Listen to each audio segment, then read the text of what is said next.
بسم اللہ الرحمن الرحیم۔ قرآن مجید کا پیغام عمل 20واں پارہ۔ اللہ کی نشانیوں پر ایمان لاؤ۔ ساری کائنات میں پھیلی ہوئی نشانیاں پکار رہی ہیں کہ اس کائنات میں کوئی اللہ کا ساجی نہیں ہے۔ اللہ کے ساتھ کسی کو شریک نہ بناؤ۔ اچھے کام کرو اور برے کاموں سے دور رہو۔ یقین رکھنے والوں کے لیے اس قرآن میں ہدایت ہی ہدایت اور رحمت ہی رحمت ہے۔ قرآن پاک یہ بھی بتاتا ہے کہ انسانوں نے کہاں کہاں حق بات سے انحراف کیا ہے۔ اللہ پر بھروسہ کرو اور یقین رکھو کہ جب تک تم قرآن کو تھامے ہوئے ہو صحیح راستے پر ہو۔ اس رب کی بندگی کرو جو مکہ شہر کا رب ہے، جس نے اس شہر کو محترم بنایا اور جو ہر چیز کا مالک ہے۔ اس کے فرما بردار بن کر رہو، قرآن سناتے رہو۔ تمہارا کام لوگوں کو برے کاموں کے برے انجام سے خبردار کر دینا ہے۔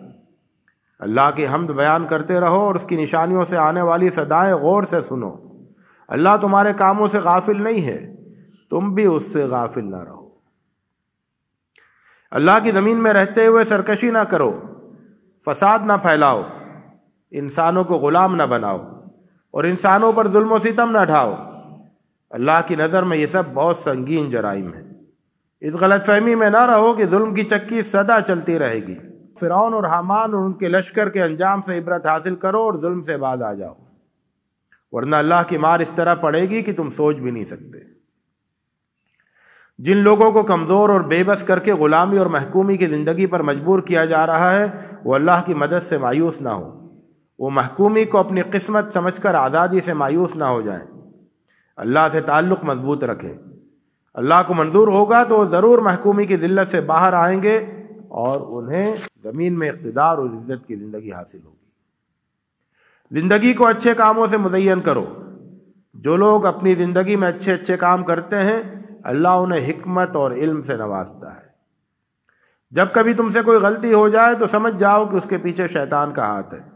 وہ تمہیں غلطی میں ڈال کر اپنی دشمنی نکال رہا ہے۔ دوسروں کے ساتھ زیادتی کر بیٹھو تو یہ سمجھو کہ تم نے اپنے ساتھ زیادتی کی ہے۔ غلطی کا احساس ہوتے ہی اللہ سے مغفرت طلب کرو۔ اللہ کی بخشی ہوئی دولت اور طاقت سے حق کا ساتھ دو، کبھی بھی مجرموں کا ساتھ نہ دو۔ زندگی کے ہر موڑ پر دعا کرتے رہو کہ اللہ تمہیں صحیح راستے پر قائم رکھے۔ جب کسی پریشانی میں پھنس جاؤ تو اللہ سے خیر کی دعا کرو۔ جو لوگ اللہ کی کتاب کا انکار کرتے ہیں اور اپنی خواہشات کی پیروی کرتے ہیں، یہ لوگ ظلم کا راستہ اختیار کرتے ہیں اور اپنے آپ کو اللہ کی ہدایت سے محروم کر لیتے ہیں۔ کچھ لوگ اللہ کی کتاب کو دیکھتے ہی پہچان لیتے ہیں کہ ان کے رب کی طرف سے آئی ہوئی ہدایت ہے۔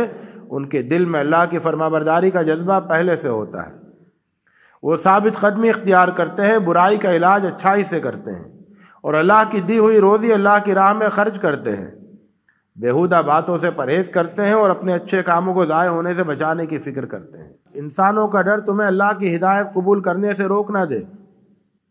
اللہ کی قدرت پر بھروسہ رکھو۔ دیکھو، اللہ نے ایک پورے شہر کو امن کا گہوارہ بنا دیا اور اسے پھلوں کی منڈی بنا دیا۔ یہ بھی یاد رکھو کہ دنیا میں جو کچھ بھی ملا ہے وہ چند روزہ ہے۔ آخرت میں جو ملنے والا ہے وہ اس سے بہت بہتر ہے اور ہمیشہ رہنے والا ہے۔ اس لیے اللہ کی طرف رجوع کرو، سچے دل سے ایمان لاؤ اور نیک اعمال کرو، کامیابی تمہارے انتظار میں ہے۔ اللہ تمہیں دولت سے نوازے تو سرکشی نہ کرو، گھمنڈ نہ کرو، اپنی آخرت بنانے کی فکر کرو۔ اللہ نے تم پر احسان کیا ہے، تم لوگوں پر احسان کرو۔ زمین میں فساد نہ پھیلاؤ۔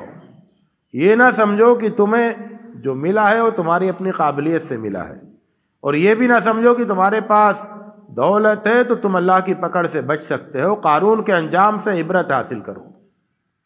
دولت والوں کو دیکھ کر دولت کی ہوس دل میں پیدا نہ ہونے دو۔ ایمان لانے اور اچھے عمل کرنے والوں کے لیے اللہ کے پاس جو کچھ ہے وہ اس سے کہیں زیادہ بہتر ہے۔ آخرت کی خوشیاں چاہتے ہو تو صبر اور استقامت کے ساتھ زندگی گزارو۔ آخرت کا بہترین انجام ان کے لیے ہے جو زندگی بھر اللہ کی ناراضگی سے بچتے رہیں، جو زمین میں اپنی بڑائی کے خواب نہ دیکھیں اور زمین میں بگاڑ نہ پھیلائیں۔ اصولی بات یہ ہے کہ جو نیکی لے کر آئے گا اسے نیکی کا صلہ ملے گا، اور جو برائی لے کر آئے گا اسے برائی کا بدلہ ملے گا۔ تمہارے پاس اللہ کی کتاب ہے، یہ تمہارے رب کی رحمت ہے، اسے مضبوطی سے تھام لو۔ انکار کرنے والوں کے مددگار نہ بنو۔ ایسا نہ ہو کہ یہ لوگ تمہیں اللہ کی آیتوں سے دور کر دیں، تم اپنے رب کی طرف بلاتے رہو اور شرک کرنے والوں سے کوئی رشتہ نہ رکھو۔ اللہ سے جھوٹی امیدیں نہ باندھو، نجات کے آسان راستوں کے چکر میں نہ پڑو۔ ایمان کا محض دعویٰ کافی نہیں ہے، اللہ ضرور آزما کر دیکھے گا کہ کون ایمان میں سچا ہے اور کون جھوٹا ہے۔ اپنے ایمان کو سچا ثابت کرنے کی فکر کرو، یہ نہ سمجھو کہ برے کام کر کے اللہ کی پکڑ سے بچ جاؤ گے۔ جو غلط اندازے قائم کرے گا وہ بعد میں پچھتائے گا۔ جو اللہ سے ملنے کی امید رکھے گا وہ اس کے لیے تیاری کرے گا، اور جو آخرت کے لیے تیاری کرے گا اپنی محنت کا بھرپور صلہ پائے گا۔ ایمان کی حفاظت کرو، اچھے اچھے خدا کے پسندیدہ کام کرو، اللہ تم سے برائیاں دور کر دے گا اور تمہارے بہترین کاموں کا انعام دے گا۔ والدین کے ساتھ اچھا برتاؤ کرو، اگر وہ تم پر زور ڈالیں کہ اللہ کے ساتھ شرک کرو تو ان کی بات نہ مانو۔ ایمان پر ثابت قدم رہو اور اچھے کام کرتے رہو، اللہ تمہیں اچھے لوگوں میں شامل کر دے گا۔ اللہ پر ایمان لانے کے بعد اس کی راہ پر مضبوطی سے جم جاؤ۔ لوگ ستائیں تو صبر کرو، یاد رکھو دنیا کی آزمائشیں اللہ کے عذاب کے مقابلے میں کچھ بھی نہیں۔ منافقوں کا رویہ نہ اختیار کرو جو صرف دنیاوی فائدوں کے لیے ایمان کا دعویٰ کرتے ہیں۔ اللہ تمہارے سینوں کے حال سے واقف ہے۔ کافروں کے راستے پر نہ چلو، نہ ان کے وعدوں پر بھروسہ کرو۔ قیامت کے دن کوئی کسی کے گناہوں کا بوجھ نہیں اٹھائے گا۔ اس دن شیاطین اور ان کی پیروی کرنے والے سب اپنے اپنے گناہوں کے بوجھ تلے دبے ہوں گے۔ اللہ کی بندگی کرو، اس کی ناراضگی سے بچو، وہی رازق ہے، اسی سے روزی مانگو، اس کا شکر ادا کرو، اس کی رحمت سے مایوس نہ ہو، اس کی آیتوں پر ایمان لاؤ اور اس سے ملاقات پر یقین رکھو۔ اللہ کے مقابلے میں کسی دھمکی کو خاطر میں نہ لاؤ اور ایمان پر ثابت قدم رہو۔ بدکاری سے دور رہو، رہزنی نہ کرو، اپنی مجلسوں میں برے کام نہ کرو، زمین میں فساد نہ پھیلاؤ، ظلم کا راستہ اختیار نہ کرو، اللہ کے عذاب سے ڈرو، عقل سے کام لو، اللہ کو چھوڑ کر کسی اور کو سرپرست نہ بناؤ۔ جس کو بھی سرپرست بناؤ گے وہ مکڑی کے جالے سے بھی زیادہ کمزور ثابت ہوگا۔ وآخر دعوانا ان الحمد للہ رب العالمین۔